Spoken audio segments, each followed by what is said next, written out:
ભાવનગર કુંભારવાડા ખાતે એક દુકાનમાંથી તાંબા પિત્તળના 11 લાખના મુદ્દામાલની ચોરી।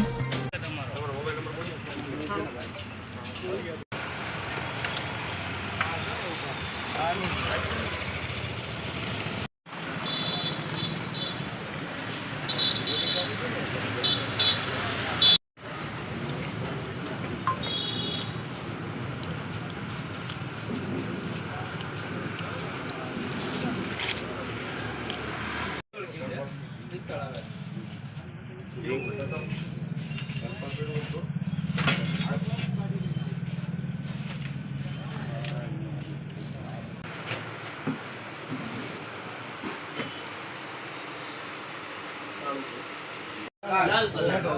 वायर चीरेला हां वायर चीरेलो लाल આવે એની બદલે આ જો આ લાલ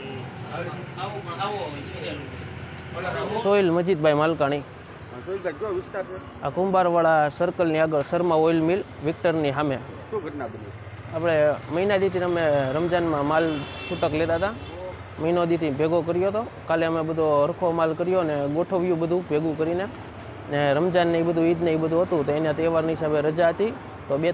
બે દી દુકાન બંધ હતી તો કાલે આવ્યા હતા કાલે બધું માલ બધો હરખો કરીને ગોઠવ્યો ને ભેગો કર્યો હવે 1-2 દીમાં વેચવાનો હતો તો કાલે રાત્રે શટર તૂટી ગયું ને ચોરી થઈ ગઈ છે। કેટલાની ચોરી થઈ? ચોરી આશરે 1400 થી 1500 કિલો માલ જેવો ગયો છે, 1 ટન જેવું તાંબુ, 500 કિલો જેવું પિત્તળ, આશરે 11 થી 12 લાખ રૂપિયાનો।